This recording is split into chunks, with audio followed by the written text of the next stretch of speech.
저는 이 시간 천천히 흐르는 실로아물이라는 제목으로 하나님 말씀을 전가하려고 합니다. 제가 20대 초반에 필리핀에 단기 선교를 간 적이 있었는데요. 2주 동안 선교하면서 하루 쉬는 날이 있었습니다. 하루 그 쉬는 날 쇼핑도 하고 이렇게 했는데 한 번은 시장에 갔더니 시장에서 한국 사람들이 오니까 한국 사람들을 보고 그 장사하는 사람들이 저희들 보고 하는 말이 빨리빨리 이러는 거예요. 그 사람들이 한국 사람들이 막 빨리빨리 이게 몸에 배어 있는 줄 알고 한국 사람 이러면은 이미지 자체가 빨리라는 것입니다. 한국 사람들은 특별히 좀 성격이 급하고 해서 빠른 것을 좋아하는 것 같아요. 중국집에 음식을 시켜놓고 10분도 안 되어가지고 전화해서 출발했냐고 묻습니다. 그러면 또 주인은 아직 출발도 안 했는데 출발했다고 또 이야기를 하고 그런 상황이 벌어지게 됩니다. 그러니까 이 빠른 것을 너무 좋아하다 보니까 자꾸 빠른 것, 속성 이런 걸 좋아하는 거예요. 그래서 심지어는 시집도 안 가가지고 그냥 애부터 먼저 낳는 그런 일들도 발생하기도 합니다. 그리고 또 한국 사람들이 좋아하는 게 있는데 큰 것을 좋아합니다. 돈도 큰 돈 좋아하고요. 그리고 사업도 큰 사업 좋아하고 큰 걸 좋아합니다. 그러다가 큰 집에 가는 경우들이 들어 있습니다. 큰 집은 큰데 그 방은 조그만하다고 합니다. 오늘 본문에 보면 6절에 천천히 흐르는 실로아물이라는 단어가 나옵니다. 천천히 흐르는 실로아물. 천천히 흐르니까 속도가 굉장히 느리다는 거고요. 그리고 이 실로아물은 우리 신약 성경에 보면 실로암이라는 못이 있는데 바로 이 물이 흘러가서 마지막에 고이는 곳이 실로암 못입니다. 그러니까 이 천천히 흐르는 이 실로암물은 큰 강물에 비하면 아주 표가 나지 않는, 드러나지 않는 그런 작은 물인데 그 물의 의미가 무엇인지를 함께 살펴보면서 은혜를 나누고자 합니다. 오늘 본문의 배경은 이사야 선지자가 활동할 때였는데 이사야 선지자는 우시야 왕 때부터 요담, 아하스 그리고 히스기야에 이르기까지 4대에 걸쳐서 사역을 하게 됩니다. 그 중에 이 본문은 아하스 왕이 통치할 때에 발생한 사건입니다. 전장에서는 이사야 선지자가 아하스 왕을 찾아왔습니다. 찾아갔던 이유는 지금 아람과 그리고 북이스라엘이 동맹을 맺어가지고 지금 예루살렘을 공격해온 그런 상황이라서 국가적인 위기 상황에 처해 있었습니다. 겨우 침공은 막기는 막았지만 성은 무너지지 않았지만 또 지금 침략해올 그런 기미가 보이기 때문에 이 아하스 왕이 너무 두려워서 두려움과 또 걱정으로 가득 찬 가운데서 그 세탁자들이 있는 그런 지금 물 상태는 어떤지 그것을 살펴보려고 있는데 거기에 이사야 선지자가 그의 아들과 함께 가서 아하스 왕에게 이야기합니다. 저 두 나라를 두려워하지 말라고. 저것들은 그냥 그 부쥐깽이에 불과한 존재들이라고. 아무것도 아니니까 두려워하지 말라고. 그리고 하나님께 징조를 구하라고. 하나님을 구하라고. 이렇게 하나님께 기도하라고 이야기를 했습니다. 그때 이 아하스 왕은 자기는 하나님께 징조를 구하지 않겠다고. 그러니까 하나님께 기도하지 않겠다고 그렇게 말을 합니다. 아하스의 생각에는 그는 하나님이 아니라 아수르라는 이 신흥 국가가 있는데 이 제국의 왕에게 자기가 잘 보이고 조공을 갖다 바치고 하면 그 아수르가 자기를 도와줄 것이라고 이렇게 믿고 있었습니다. 그렇기 때문에 그는 하나님을 의지하지 않았습니다. 눈에 보이지 않는 하나님을 의지하지 않고 눈에 보이는 아수르 왕을 의지했던 것입니다. 그런 아하스 왕에게 이사야 선지자가 하나님께서 친히 주신 징조를 이야기합니다. 보라 처녀가 잉태하여 아들을 낳을 것이라고 그 이름을 임마누엘이라 하리라고 이렇게 징조를 주셨습니다. 그 다음에 얼마 시간이 지나서 오늘 본문 1절에 여호와께서 이사야 선지자에게 다시 말씀을 하십니다. 어떤 내용인가 하면 너는 큰 서판을 가지고 그 위에 통용 문자로 마헬 살랄 하스바스라 쓰라고 했습니다. 그러니까 이 큰 서판이라고 하는 것은 서판은 금속물로 만든 것인데요. 이게 요즘 같으면 우리가 길거리 지나가다 보면 큰 광고판 있죠.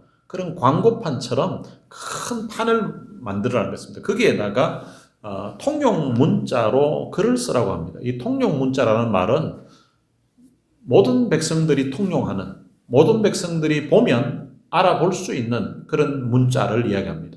그러니까 글을 아는 사람이면 누구나 다 알아볼 수 있는 그런 글씨로 쓰라는 것입니다. 그 글씨 내용이 무엇인가 하면 마헬 살랄 하스바스입니다. 이게 네 자가 합성으로 된 건데요. 그 뜻이 무엇인가 하면 신속하게 약탈물을, 그리고 급속히 노획물을, 그러니까 굉장히 빠르게 노획을 당한다는 것입니다. 이 말의 의미가 무엇인가 하면 나라가 이제 침공을 당해서 이제 나라에 있던 그런 물건들, 이런 것들을, 귀중품들을 다 빼앗기게 된다는 그런 말입니다. 그러니까 곧 나라가 망한다라는 그런 의미의 글씨를 이제 큰 서판에 써가지고 이제 써놨기 때문에 지나가는 백성들 누구나 다 그것을 볼 수 있도록 보면은 이제 나라가 망한다는구나, 그것도 급히 이제 망한다는구나 하는 것을 알 수 있도록 했다는 것입니다.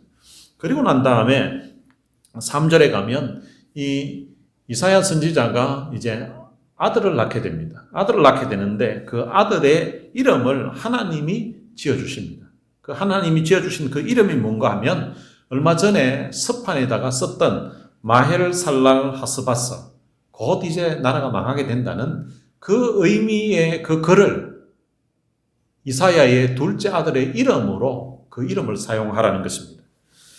자, 이렇게 한 이유가 있는데 4절에 보면 이는 이 아이가 내 아빠 내 엄마라 부를 줄을 알기 전에 다메섹의 재물과 사마리아의 노획물이 아수르 왕 앞에 옮겨질 것임이라 하시니라. 그러니까 이제 이사야의 둘째 아들이 태어나서 이 둘째 아들이 내 아빠 내 엄마, 그러니까 엄마 아빠를 알기 전에, 이렇게 말하기 전에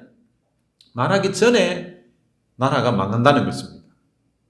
그 어느 나라가 망하는가 하면 다메섹의 재물과, 이 다메섹은 아람의 수도입니다. 그러니까 아람과 그리고 사마리아는 북이스라엘의 수도입니다. 그러니까 아람과 이스라엘의 노략물이 아수르 왕 앞에 옮겨질 것임이라 하시니라. 그러니까 나라가 망하는데 이 아람 나라와 그리고 북이스라엘, 이 두 나라가 아수르에 의해서 나라가 망하게 된다는 것입니다. 근데 얼마 만에 망하는가? 엄마 아빠라고 아이가 부르기 전에, 그러니까 엄마 아빠라고 아이가 부른다는 말은 이게 이제 아이가 한 10달이나 뭐 늦어도 1살 정도 되면 1년이 되면 아이가 엄마 아빠를 부르게 됩니다. 그러니까 이제 멀지 않았다는 거죠. 곧 망하게 된다는 것입니다. 7장에서는 임마누엘이라고 하는 아이가 태어나게 되는데 그 아이가 태어나는 것을 이야기하면서 그 다음 하신 말씀이 무엇인가 하면 그 아이가 악을 버리며 선을 택할 줄 알기 전에 네가 미워하는 두 왕의 땅이 황폐하게 되리라, 꼭 그렇게 말씀하셨습니다. 그러니까 7장에서는 아이가 태어나는데 그 아이 이름을 임마누엘이라 하라고, 그리고 그 아이가 이제 자라서 악을 버리며 선을 택할 줄 아는 그때가 되기 전에 두 나라가 망한다는 것입니다. 그런데 8장에 와서는 이사야 선지자의 아들을 낳고서는 하는 이야기가 이제 아이가 엄마 아빠라고 이게 부르기 전에 나라가 망하게 된다는 것입니다. 그러니까 7장보다는 훨씬 더 가까워졌다는 거죠. 이제 얼마 있지 않으면 곧 망하게 된다는 것을 이야기했습니다. 근데 왜 이렇게 두 나라가 망하는가? 두 나라가 망하는 이유를 6절에서 말씀합니다. 이 백성이 천천히 흐르는 실로아 물을 버리고 르신과 르말리아의 아들을 기뻐하느니라. 그러니까 이 백성들이 천천히 흐르는 실로아 물을 버렸다는 것입니다. 지금 아람과 북이스라엘이 망하는 이유가 유다 백성들이 천천히 흐르는 실로아 물을 버렸다는 거예요. 물의 의미가 무엇인지 이 물과 반대되는 개념으로 대조해서 그 다음 절에서 7절에서 이렇게 말합니다. 그러므로 주 내가 흉룡하고 창이란 큰 하수. 그러니까 지금 6절에서는 천천히 흐르는 실로아 물이라고 이야기했고, 그리고 7절에서는 흉흉하고 창이란 큰 하수. 그 당시에 큰 하수라고 하면 유다 땅 근처에 이제 유프라테스 강이 있습니다.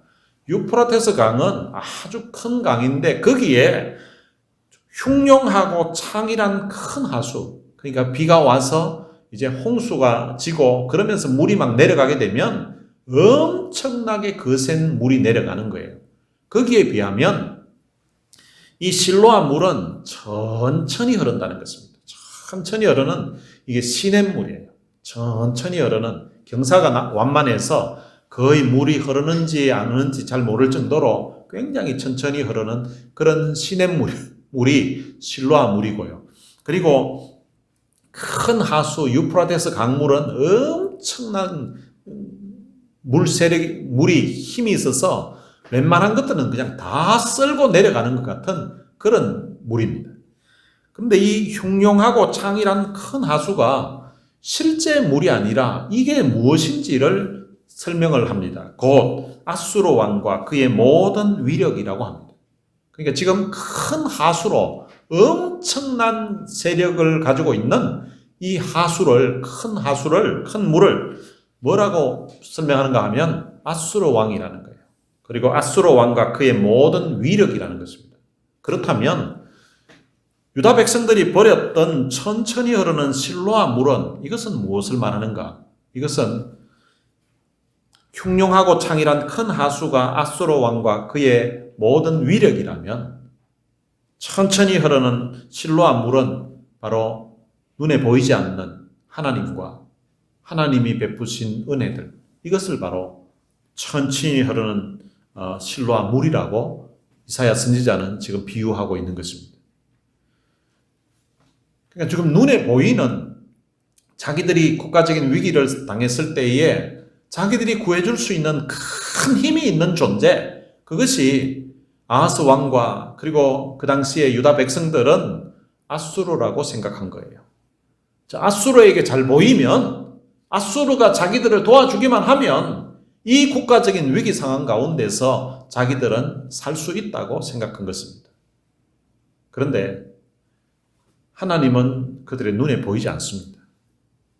하나님은 눈에 보이지 않는 그런 상황 가운데 있어서 그들은 지금 엄청나게 힘세게 막 흘러나가는 그런 강물 같은 그 존재인 아수르 왕을 의지하고 아수르 나라를 의지하는 것입니다. 그런데 하나님의 존재는 눈에 보이지 않으니까 하나님을 의지하려고 하지 않는 것입니다. 그런데 예루살렘에 사는 주민들이 그리고 유다 백성들이 그들이 지금까지 목숨을 유지하면서 마시고 그리고 살고 있었던 것은 큰 그 강물이 아니라 천천히 흐르고 있는 그 실로아 물이 예루살렘 주민들에게는 그것이 식수요, 그들의 생명을 보존하게 하는 생명수였습니다. 그 물 때문에 그 물 마시고 지금까지 그들이 살고 있었던 것입니다. 그런데 이 물을 버렸다는 것입니다. 사실은 그들이 지금까지 그들의 생명과 그들의 나라가 유지될 수 있었던 것은 눈에 보이지 않는 그 하나님이 애굽에서 그들을 구원해내셨고 광야 40년 동안도 눈에 보이지 않는 하나님이 그들을 돌봐주셨고 그리고 가나안 땅에 들어와서도 하나님이 그들을 돌봐주셔서 오늘 여기까지 온 것입니다. 그런데 하나님은 눈에 보이지 않으니까 그것은 별것 아닌 것처럼 생각하고 지금 엄청난 세력으로 막강한 군사력을 가지고 일어서고 있는 그 아수르가 자기들의 마치 구세주인 것처럼 구원해 줄 존재인 것처럼 그들을 의지하고 있다는 것입니다. 그런데 그 흉룡하고 창이란 큰 하수, 곧 그 아수르 왕과 그의 위력이 그들을 덮을 것이라고 합니다. 그들을 덮는데 누구를 덮는가 하면 그들이 좋아했던 그 아람과 기뻐했던 그 북이스라엘을 그들이 다 덮어버린다는 것입니다. 정복한다는 것입니다. 그런데 한때는 이들이 연합해서 자기들을 괴롭혔던 존재, 그렇지만 아수르도 사실은 또 두려움도 있는 거예요. 그래서 이 나라들과 동맹을 하면 어떨까 하는 그런 생각도 있는 거예요. 사람들 중에는.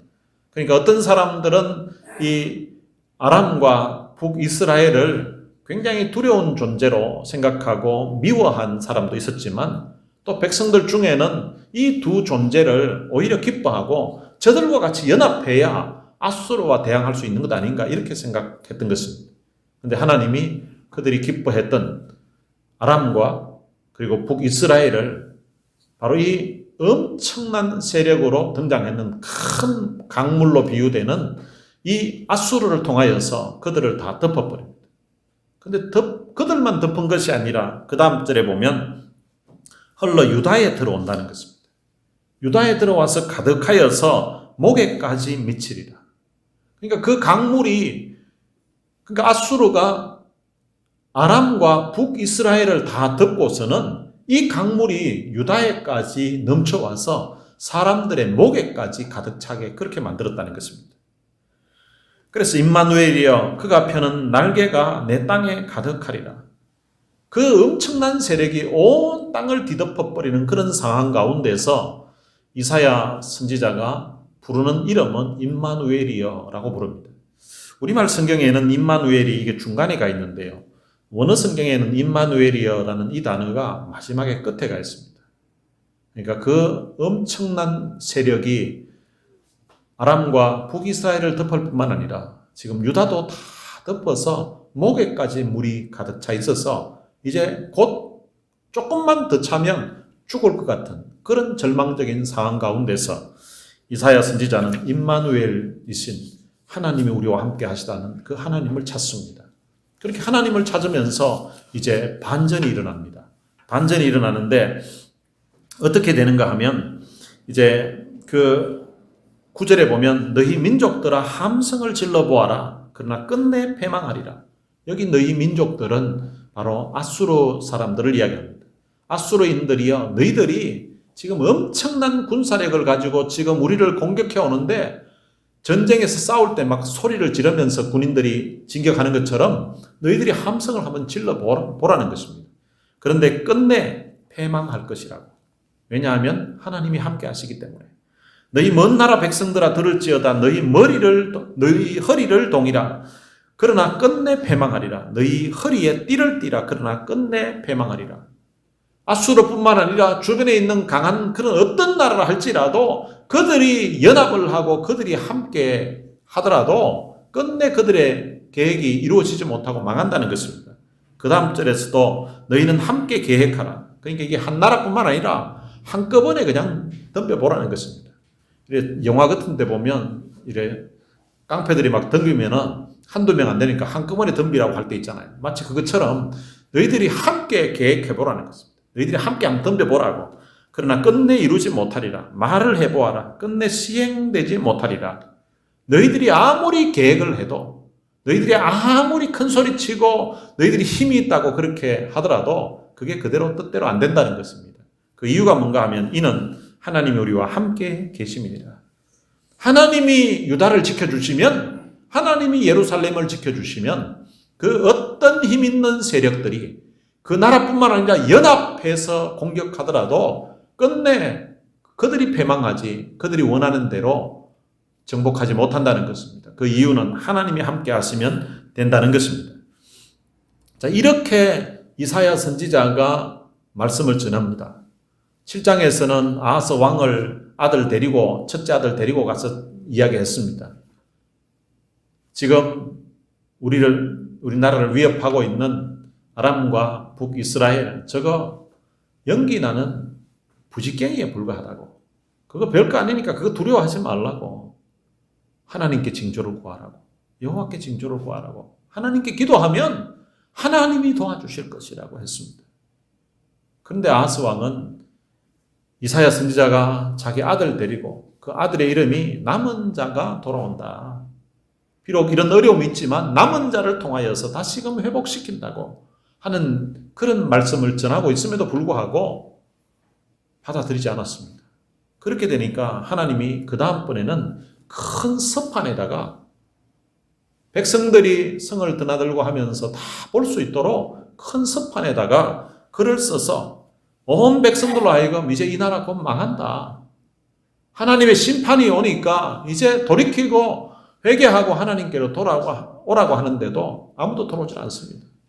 그렇게 되니까 그 다음부터 이제 이 이사야 선지자가 아들을 또 낳게 해서 그 아들의 이름을 통하여서 이제 나라 망한다는 것을 알려줬습니다. 근데 그럼에도 불구하고 돌아오지를 않습니다. 하나님이 우리와 함께 하시면 어떤 세력이 우리를 공격해 오더라도, 아니 그들이 연합해서 오더라도 못 이긴다고, 하나님이 함께하면 우리가 살 수 있다고 그렇게 이야기함에도 불구하고 백성들이 돌아오지를 않습니다. 여러분, 이 정도 되면 이 선지자로서는 얼마나 힘이 빠지겠습니까? 얼마나 낙심이 되겠습니까? 그런 선지자에게 11절에 보면 여호와께서 강한 손으로 내게 알려주셨다라고 합니다. 여호와께서 강한 손으로 이사야 선지자에게 알려줬다는 거예요. 이 말은 여호와의 손이 선지자 위에 얹혀졌다는 말이에요.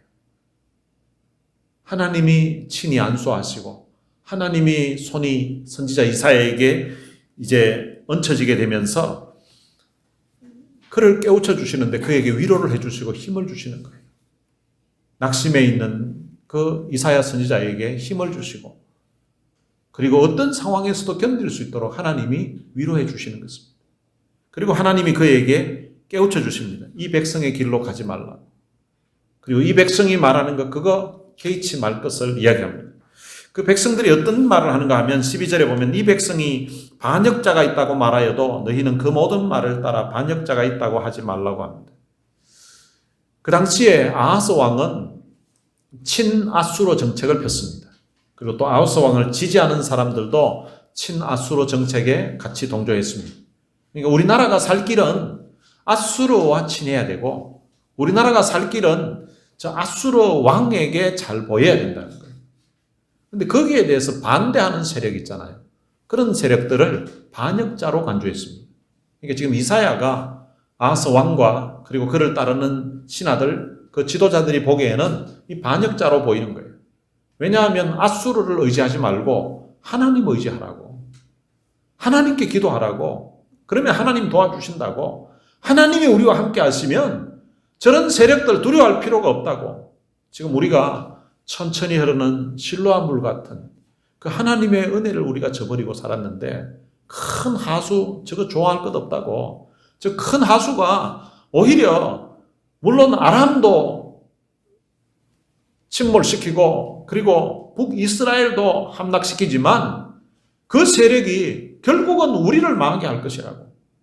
그러니까 그것 아수르 믿으면 안 된다고. 이렇게 이야기했던 선지자 이사야를 반역자로 말하는 거예요. 여러분, 이 이사야 선지자로서는 자, 아무리 외쳐도 왕도 돌아오지 않고 백성들도 돌아오지 않습니다. 뭔 짓을 해도 돌아오지 않는데 거기에다가 백성들이 반역자라고. 저 인간은 반역자라고. 하나님의 종이라고 할 수 없다고. 우리나라를 망하게 만들려고 하는 사람이라고. 거짓 선지자라고 막 이런 식으로 이야기하는 거예요. 여러분, 그것만큼 선지자에게 큰 아픔이 있겠습니까? 근데 이런 아픔을 견딜 수 있도록 하나님의 여호와의 손이 선지자에게 임하여서 깨우쳐 주신 거예요. 어떤 핍박을 당해도 백성들이 무슨 말을 하더라도 그거 신경 쓸 것 없다. 그러면서 13절에 만군의 여호와 그를 너희가 거룩하다 하고 그를 너희가 두려워하며 무서워할 자로 삼으라. 그러니까 아수르를 두려워하지 말고 아수르 때문에 그것 때문에 놀라지도 말라는 것입니다. 그리고 정말 두려워해야 될 존재는 여호와 하나님이라는 것입니다. 그럼 우리가 하나님 한 분 두려워하는 사람, 두려워하면서 살아가게 되면 세상에 어떤 것도 두려워할 필요가 없습니다. 그런데 하나님을 두려워하지 않는 사람들은 세상의 모든 것을 두려워합니다. 심지어 이사 가는 것도 나를 받아야 되고 결혼하는 것도 나를 받아야 되고 뭘 하려고 하면 어디 가서 물어보고 자꾸 나를 받아야 되는 거예요. 그런데 하나님을 두려워하는 사람은 날 받을 필요가 없습니다. 그냥 우리 편한 날 가면 됩니다. 왜냐하면 하나님이 함께 하시니까 어떤 잡신들이 있다 할지라도 거기에 우리가 신경 쓸 필요가 없다는 것입니다. 전능하신 하나님이 우리와 함께 하시면 어떤 잡신이 있다 할지라도, 어떤 신이 있다 할지라도 그 지역을, 그 모든 것들을 다 헤쳐나갈 수 있기 때문인 것입니다. 그래서 만군의 여호와 그를 너희가 거룩하다 하고 그를 너희가 두려워하며 무서워할 자로 삼으라고 그렇게 말합니다. 그러면 그가 성소가 되실 것이라고 합니다. 이 성소가 되신다는 말은 하나님이 함께 하시고요. 바로 하나님이 함께 하시기 때문에 피난처가 된다는 말입니다. 그럼 하나님을 두려워하고 하나님 그분에게 피하게 되면 하나님이 우리의 피난처가 되어주시고 우리의 요새가 되어주시고 우리의 반석이 되어주십니다. 그런데요, 이 하나님을 두려워하지 아니하고 그리고 다른 신을 섬기게 되고 다른 나라를 의지하게 되면 어떻게 되는가 하면, 그러나 이스라엘의 두 집에는 걸림돌과 걸려 넘어지는 반석이 되실 것이며 예루살렘 주민에게는 함정과 올무가 되시리니, 이사야처럼 하나님을 의지하는 사람, 하나님을 두려워하는 사람에게는 하나님이 그들의 성소가 되어주시는데, 근데 하나님을 두려워하지 않는 이 이스라엘의 두 집, 이 이스라엘의 두 집이라고 하는 것은 북이스라엘과 남유다를 이야기합니다. 이 북이스라엘과 남유다에는 걸림돌과 걸려 넘어지는 반석이 되실 것이라는 것입니다. 그럼 하나님을 믿는 사람에게는 하나님이 너무나 참 고마운 분이요, 하나님이 아버지로 그렇게 느껴집니다. 근데 하나님을 믿지 않는 자들에게는 하나님이 아주 두려운 그런 존재고 그들의 인생의 걸림돌이고 그리고 걸려 넘어지는 반석 같은 그런 존재가 된다는 것입니다. 그리고 많은 사람들이 그로 말미암아 걸려 넘어질 것이라고 합니다. 그러니까 하나님을 두려워하지 않는 사람들은 하나님 때문에 바로 걸려 넘어지게 될 것이고 부러질 것이며 덫에 걸려 잡히게 될 것이라고 합니다. 그러면서 하나님이 이사야 선지자에게 하시는 말씀이, 너는 증거의 말씀을 삼으며 율법을 내 제자들 가운데에서 봉함하라고 합니다. 이제 하나님의 이 말씀을 이제 싸매라는 것입니다. 구약 성경은 두루마리로 되어 있었습니다. 두루마리로 되어 있는 그 말씀을 이제는 그것을 원래는 펴서 읽어야 되는데 이것을 아예 싸매라는 것입니다. 이제 더 이상 안에 내용을 보지 못하도록. 그리고 내 제자들 가운데에서 봉함하라. 아예 그냥 봉해서 그 말씀을 못 읽게 하라는 것입니다. 원래 하나님의 의도는 정말 이 하나님의 말씀을 못 읽게 하는 게 아닙니다. 그 말씀을 펴서 백성들로 하여금 깨닫게 하고 그리고 하나님께로 돌아오게끔 하는 그것이 하나님의 뜻입니다. 우리가 느헤미야에서 살펴봤던 것처럼 그 백성들이 그 하나님의 말씀을 들려주니까 그 말씀을 들으면서 깨닫게 되면서 울고 참 감격해하고 돌아왔던 것처럼 그렇게 돌아와야 되는데, 근데 이 백성들이 돌아오지를 않는 거예요. 아무리 여호와가 말씀하셨다고 해서 전해도 왕도 돌아오지를 않고 백성들에게도 큰 서판에 새겨서 그 하나님의 심판이 주어진다고 그렇게 선언하고 선지자의 아들의 이름까지 그렇게 해서, 여러분 아들의 이름을 그렇게 지어놔 놓으면 얼마나 그 참 가슴 아프겠습니까? 그럼에도 불구하고 백성들이 돌아오지를 않는 것입니다. 그렇게 되니까 하나님이 이제 말씀을 더 이상 그들이 볼 수 없도록, 어차피 보질 않으니까 그렇게 한다는 것입니다. 그리고 17절에는 더 가슴 아픈 내용이 나옵니다. 이제 야곱의 집에 대하여 얼굴을 가리시는 여호와라고 말합니다. 야곱의 집에 대하여 하나님이 얼굴을 가렸다는 것입니다. 이제 더 이상 보지 않겠다는 것입니다. 그럼 이것도요, 하나님이 가리신 것이 아니라 그들의 죄악이 가렸던 것입니다. 아무리 그들을 하나님이 보려고 해도 그들이 하나님을 등지고 살고 있고 그들이 하나님을 버렸습니다. 천천히 흐르는 실로암 물을 그들이 버렸다는 것이 바로 하나님을 버렸다는 것입니다. 그리고 하나님의 은혜를 저버렸다는 것입니다. 그런데 이 하나님마저도 이제 더 이상 이스라엘 백성들이, 유다 백성들이 돌아오지를 않으니까, 다 등지고 떠나가니까 하나님도 유다를 향하여서 이제는 얼굴을 가리신 거예요. 백성들이 등을 돌리고 가니까 하나님도 등을 돌린 것과 같은 그런 상황입니다. 그런 상황에서 선지자 이사야는 나는 여호와를 기다리며 그를 바라보겠다고 합니다. 이제는 하나님마저도 포기하시고 보지 않으려고 하는 그런 상황입니다. 하나님의 종 선지자 이사야는 그럼에도 불구하고 하나님께서 다시금 그 야곱 집에 은혜를 베푸시기를, 얼굴빛을 비춰주시기를 기대하면서 하나님 앞에 기다리며 그 하나님만을 바라보겠다는 것입니다. 하나님이 얼굴을 가리시고 계시는데, 하나님이 등을 돌리고 계시는데 다시금 등을 돌려서 얼굴을 보시기를, 얼굴빛을 비춰주시기를 기대하면서 바라보겠다는 것입니다. 왜냐하면 하나님이 돌아보셔야 야곱집이 살 수 있기 때문인 것입니다. 하나님의 얼굴빛이 비춰져야 희망이 있기 때문인 것입니다. 그래서 그 하나님이 다시금 그 야곱집에 은혜를 베푸실 것을 기대하면서 소망 중에 기도하면서 기다리겠다는 것입니다.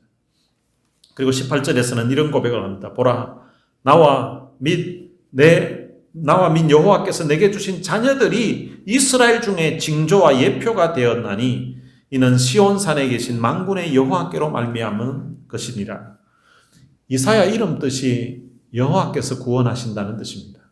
그러니까 이사야가 선지자인데 이 이름 뜻이 여호와께서 구원하신다. 우리는 이사야 이러면은 이게 우리가 쓰는 말이 아니기 때문에 그 뜻이 확 들어오질 않습니다. 그런데 그 당시 유다 백성들은 이사야 이러면은 이름이 여호와께서 구원하신다. 이게 부르는 그 이름하고 그 뜻이 그냥 바로 전달이 되는 거예요. 그러니까 이사야 이러면은 이 나라를 구원하실 분은 바로 여호와시다 하는 것을 이름으로 그냥 온 백성들이 알도록 그렇게 했습니다. 그리고 이제 이사야가 첫 번째 아들을 낳았는데 스알야숲입니다. 스알야숲의 이름의 뜻은 남은 자가 돌아온다는 것입니다. 이제 하나님의 은혜를 저버렸던 이 백성들이 하나님의 심판을 받게 되는데, 근데 결국은 남아있는 그 자들을 통하여서 하나님이 회복시켜 주신다는 것입니다. 그런 말씀을 예표로 보여주신 거예요. 앞으로 될 일을 아들의 이름을 통하여서. 그리고 둘째 아들이 마헬 살랄 하스바스. 이제 곧 노략함을 당하게 된다는 것입니다. 속히 노략함을 당하게 되고 곧 나라가 망하게 된다는 것입니다. 심판이 곧 임한다는 것입니다. 이런 이사야 선지자 본인과 두 자녀의 이름을 통하여서 하나님이 징조와 예표로 그렇게 하셨다는 것입니다. 그러면서 마땅히 하나님의 그 율법과 정의의 말씀을 따라야 된다는 것입니다. 그 하나님의 말씀에 순종하고 하나님께로 돌아가야 살 수 있다는 것입니다. 그런데 만약에 그 하나님의 말씀을 저버리게 되면 흑암 가운데 놓여지게 된다는 것입니다. 환난이 주어질 것이고 그리고 흑암과 고통이 주어진다고 그렇게 선언해 주고 있는 것입니다. 여러분, 눈에 보이지 않는 천천히 흐르는 실로암 물, 그렇게 귀중한 줄 모르고 지내고 있는데 사실은 그 물 마시고 날마다 생명을 유지하면서 살아온 것입니다. 유프라테스 강의 그 범람한 그 물은 엄청난 힘이 있는 것 같지만 그 물 마시고 유다 백성들이, 예루살렘 주민들이 산 게 아닙니다. 오늘 우리 인생도 한번 돌아보면 우리는 빠른 것 좋아하고 그리고 큰 것 좋아합니다. 돈도 큰 돈 좋아하고 사업도 큰 사업 해야 되고 출세도 크게 해야 우리는 좋아합니다. 집도 큰 집 얻어야 또 잘된 줄로, 그렇게 좋은 줄로 그렇게 생각합니다. 그런데 오늘 우리 인생에 있어서 눈에 보이는 크고 빠르게 다가오는 것들이 중요한 것처럼 여겨질 수도 있지만 그러나 그것이 우리의 생명을 유지한 것이 아니라 사실은 눈에 보이지 않는 그 하나님이 오늘 우리가 과거에 예수 그리스도를 영접하게 하시고 그 예수 믿고 구원받아서 하나님의 자녀가 되게 하시고 그리고 지금까지 인생을 살아오면서 우리의 삶에 크고 작은 어려운 일이 있을 때 그때 그 하나님 앞에 기도했더니 하나님이 들어주시고 응답해 주셔서 오늘 여기까지 온 것입니다. 오늘 우리가 오늘 이 자리에 이만한 믿음 가지고 여기까지 올 수 있었던 것은 어떤 세상의 큰 힘이 또한 힘 있는 사람이 도와서 그런 것이 아니라 전능하신 하나님, 그분이 눈에 보이지는 않지만 마치 천천히 흐르는 실로암 물처럼 눈에 보이지 않는 그 하나님의 손길이 우리와 함께 하시면서 우리를 도우셔서 오늘 여기까지 온 것입니다. 그래서 우리는 이 하나님의 은혜를 잊지 말고 이 하나님을 버리지 말고 이 하나님을 가까이 하면서 살아야 되는 것입니다. 오늘 우리들 눈에 크게 보이는 그런 존재가 있다 할지라도 그것 두려워하지 말고, 코로나 때문에 두려워하지도 말고, 어떤 정권이나 어떤 세력 때문에도 두려워하지 말고, 우리를 위협하게 하는 그런 어떤 힘 앞에서도 그것 두려워하지 말고, 정말 우리가 두려워해야 될 것은 눈에 보이지 않지만 우리를 사랑해서 아들을 십자가에 내어주시고, 눈에 보이지 않지만 우리가 눈물로 기도할 때 우리의 기도를 들으시고 응답해 주셨던 그 좋으신 하나님, 그분을 두려워하면서 그분의 말씀에 귀를 기울이면서 그분 말씀에 순종하면서 살아가야 된다는 것입니다. 오늘 이런 삶이 여러분들에게 있게 되시기를 주님의 이름으로 축복합니다. 오늘 들은 말씀 생각하면서 같이 찬양을 한 곡 부르겠습니다. 나의 등 뒤에서 라는 찬양입니다. 나의 등 뒤에서 나를 도우시는 주, 나의 인생길에서 지치고 고나여 매일처럼 주저앉고 싶을 때 나를 밀어주시네. 2절 가사에 보면 평안히 길을 갈 때 보이지 않아도, 어쩌면 오늘 본문에 나오는 천천히 흐르는 실로암 물처럼 평안할 때는 이게 그렇게 소중한지도 잘 모르고, 평안히 길을 갈 때는 하나님이 내 옆에 계시는지 임마누엘 하시는지도 잘 모르고 있었는데, 근데 지치고 고나여 넘어질 때면 다가와 손 내미시네. 힘들고 어려울 때 하나님 앞에 기도하고 하나님께 부르짖으면 하나님이 다가오셔서 우리 기도를 들어주시고 어루만져 주시고 위로해 주시고 응답해 주신 하나님이십니다.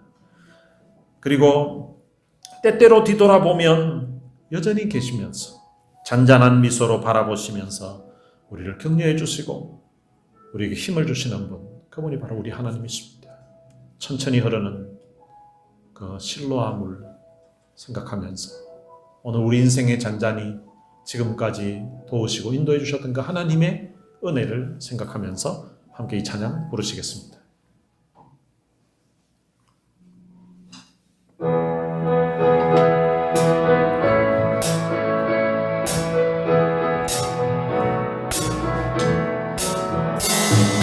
나의 등 뒤에서 나를 도우시는 주, 나의 인생길에서 지치고 공하여 매일처럼 주저앉고 싶을 때 나를 밀어주시네. 일어나 걸어라, 내가 새 힘을 주리니. 일어나 너 걸어라, 내 너를 돕니. 나의 등 뒤에서 나를 도우시는 주, 평안히 길을 갈 때 보이지 않아도 지치고 고나여 넘어질 때면 다가와 손 내미시네. 일어나 걸어라, 내가 새 힘을 주리니. 일어나 너 걸어라, 내 너를 돕니.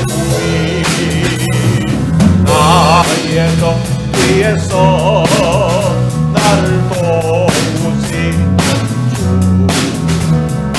때때로 뒤돌아보면 여전히 계신 주, 단단한 미소로 바라보시며 나를 재촉하시네.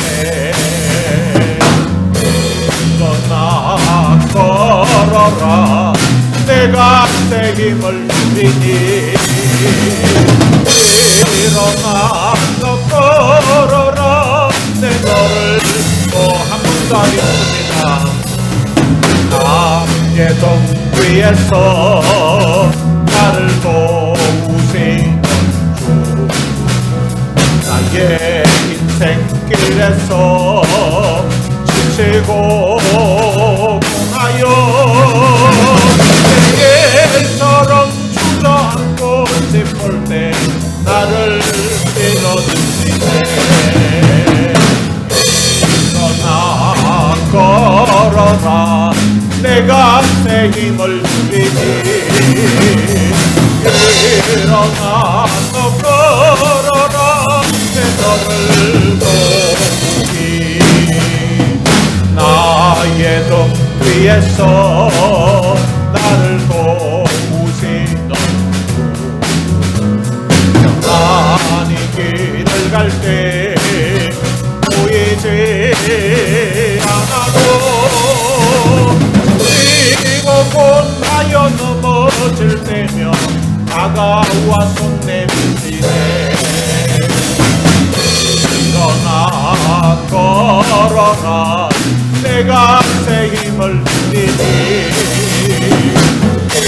일어나 너 걸어라 내 너를 돕니. 나의 등 뒤에서 나를 도우시는 때로 뒤돌아보면 여전히 계신 주. 단단한 미소로 바라보시며 나를 대촉하시네. 일어나 걸어라 내가 책임을 주리니. 일어나 너 걸어라 내 너를 돕니.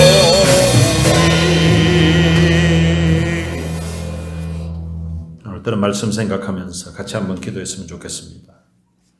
여러분, 천천히 흐르는 실로함을 어쩌면 눈에 보이지 않는 그 하나님이시라서 지금 내 삶에 얼마나 큰 영향을 주는지 때때로 하나님의 존재와 하나님의 은혜를 잊어버리고 살고 있지는 않은지 한번 돌아보면서 혹시 하나님의 은혜를 잊어버리고 살았다면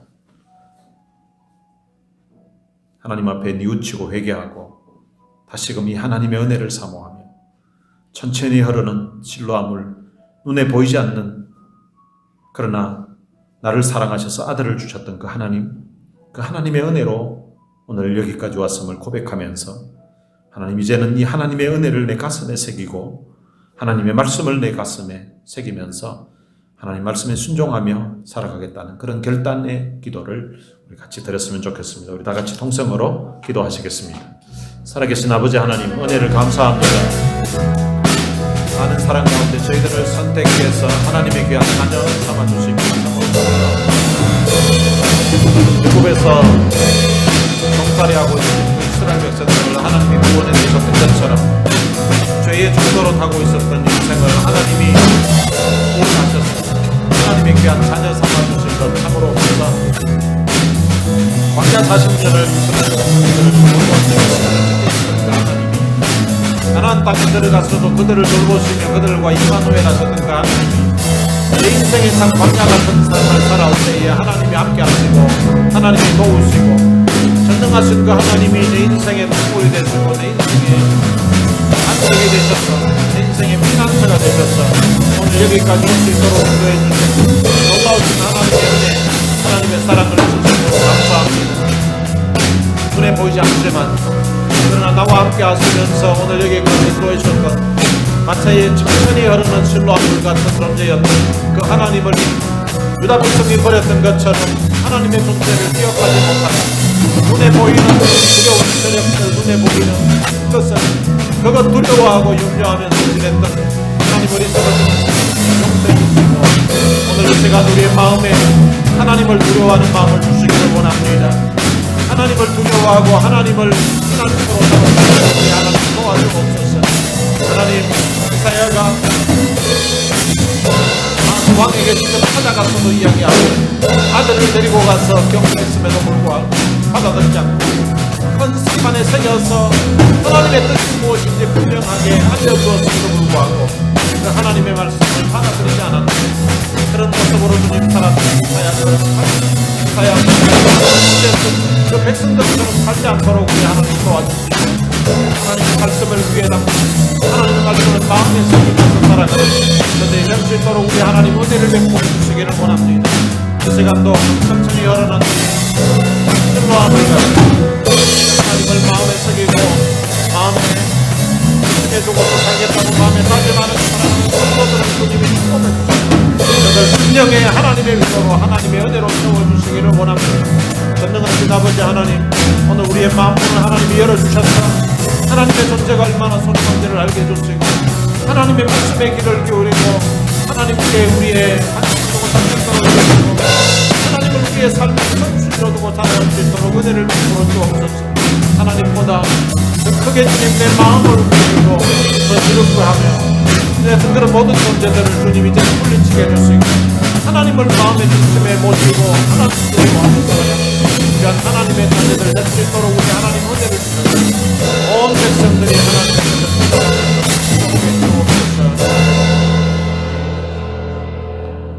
살아계신 하나님 아버지 은혜를 감사합니다. 많은 사랑 가운데 저희들을 선택하여서 하나님의 귀한 자녀 삼아주신 것 참으로 감사합니다. 오늘 우리 인생을 움직이고 우리 인생을 여기까지 도우셨던 분이 바로 마치 천천히 흐르는 실로암 물 같은 존재인 하나님이라는 사실을 말씀을 통하여서 깨우쳐 주신 것 참으로 감사합니다. 우리를 사랑하셔서 아들을 십자가에 내어주셨던 분, 우리가 인생을 살아가면서 지치고 고나여 쓰러질 때면 그때 우리 하나님께 부르짖게 하시고 기도하게 하시고 또 기도했을 때 하나님이 우리의 기도를 들으시고 우리의 마음을 어루만져 주시고 우리를 위로하시며 또한 그 기도에 응답해 주셨던 그 좋으신 하나님, 그 하나님이 오늘 우리 인생 여정 가운데 임마누엘 하심으로 말미암아 오늘 여기까지 올 수 있게 되었던 것 너무나 감사합니다. 하나님, 이 하나님을 우리의 마음 중심에 모시고 살게 해주시고 하나님의 말씀을 우리의 마음에 새기면서 살게 해주시고 늘 하나님의 말씀에 청종하며 살아가는 저들의 삶이 될 수 있도록 축복해 주옵소서. 우리 주 예수 그리스도의 은혜와 하나님의 무한하신 사랑과 성령님의 위로교통 충만하심이 천천히 흐르는 실로암 물 같은 존재이신 그 하나님의 은혜를 잊어버리고 살았던 저희들이 다시금 그 하나님을 우리의 마음의 중심에 모시고 하나님 제일주의로 그리고 또한 하나님의 말씀에 청종하면서 살 것을 마음에 다짐하는 주의 귀한 자녀들 머리 위에 이제로부터 영원토록 함께 있을지어다. 아멘.